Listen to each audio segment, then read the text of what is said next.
Now, my only problem is how dried out I am from being sick. I'm good today, but I can tell my throat's gonna be angry very quickly. Xbox just wrapped up a special podcast that's probably gonna go down as one of their most viewed ones ever, featuring Phil Spencer, Sarah Bond, and Matt Booty, addressing a lot of rumors and speculation that have been going around the past couple weeks. Basically, ever since the announcement of layoffs, there are certain Xbox rumors that have just been cropping up and really getting drummed up a lot. And personally, I thought some of it was maybe getting a little too out there, and that turns out to be the case. But what I found interesting about this podcast wasn't just the answers we got to some of the very popular rumors, but also which things they didn't talk about and kind of even sidestepped a little bit. First off, let's talk about the stuff they did actually hard confirm, at least to an extent. The first thing being exclusivity.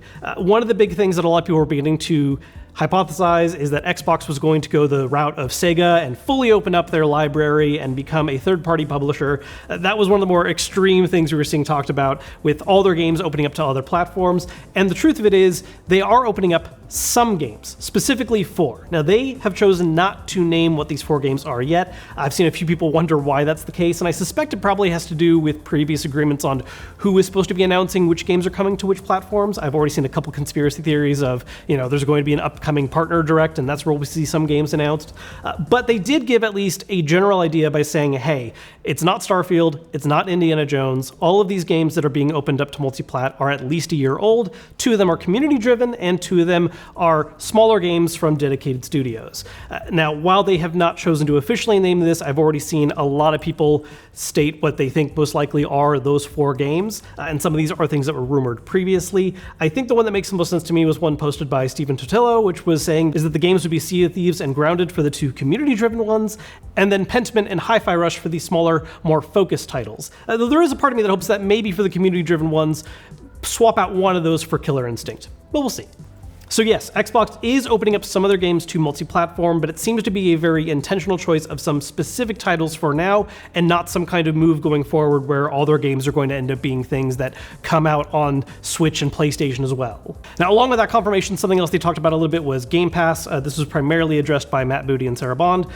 2 interesting notes to come from that really quick was the fact that it was stated that Game Pass is planned to be a thing that, as far as consoles go, is an Xbox thing. It is not coming to other systems down the line. There are no plans to try and work with a Nintendo or Sony to put it on more systems. It is an Xbox and PC thing. And the other thing they confirmed is that Activision Blizzard King games are going to start making their way to Game Pass, the first confirmed of which is Diablo 4 coming out in March. So that's all they really hard confirmed. But there was other stuff that was either hinted at or talked about lightly, and some questions that even in my mind were actually kind of dodged, that I find a little more interesting. First off, plans for future hardware.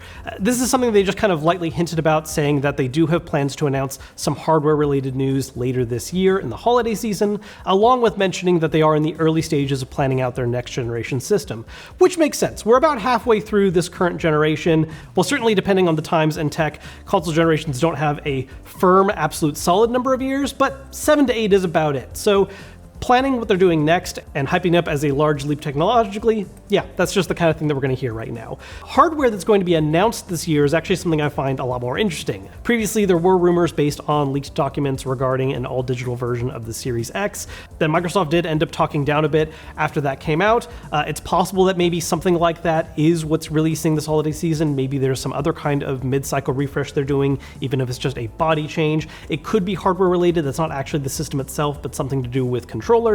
But it is interesting to hear that they do have some kind of hardware plans to talk about this holiday season, especially because this year already looks like it's going to be a pretty big one for hardware, between rumors of PlayStation doing a PS5 Pro and Nintendo releasing whatever their next system is going to be. The one section of the podcast, though, that feels like things were danced around a little bit, and what I'm personally, I think, actually the most worried about a little bit, is the conversation of game library and preservation. There's been a lot of talk and fear about preservation of people's game libraries, with how digital stuff is being handled, and with how physical seems to be dwindling down as time moves forward, and Xbox in particular looks like they've been really pushing towards not pushing physical as much for their systems anymore. And the answer to this question mostly danced around the idea of current games being forwards compatible. The idea that whatever hardware they release in the future is going to be something that does continue to support the games that are being released right now on current systems. There's already so many games that have been added to backwards compatibility support from the 360 and original Xbox, and that seems like an initiative that at this point is basically done. We're not going to get those full libraries, but what they've added has been added, while Xbox One moving forward are all games that should be able to work on systems moving forward. The main example that Phil Spencer was really pointing to being the fact that, on a Windows PC today, you can still play games that came out decades ago, and they want that to be the case for Xbox systems moving forward, even though traditionally consoles haven't really always had that kind of compatibility. Now, the thing about this answer is that as far as a digital-only future goes, that is at least a little nice to hear. That is their intent and plan and something that they want to continue supporting, but it also completely just avoids acknowledging what has also been a large rumor in regards to preservation of game library on Xbox systems, physical game. As part of the recent layoffs that Xbox announced, we know they trimmed down a lot of the teams responsible for handling distribution of physical games. And of course, as far as the major systems go, they certainly have been the one to push all digital faster than the others. For instance, the Xbox One having a digital-only system, and currently having the very aggressively priced Series S as a digital-only option as well, not to mention that obviously Game Pass as a service encourages digital. So those layoffs paired with also the news that some physical games were being delisted and removed from some stores, like with Starfield's physical copy, there's been this hanging question of what is Xbox doing as far as physical game initiatives right now, right? If they are releasing new hardware later this year, is that another all-digital option? Are they going to continue focusing more and more on trimming down physical options for players? And it really didn't get talked about at all. I mean, when I saw that the podcast was going to have a section talking about game library and preservation, the physical conversation, I think, is a very core part of that, and it just was not addressed at all in favor of really just giving a general concept of, yeah, forwards compatibility is important to us, and so we want to make sure that happens for the games we're releasing right now.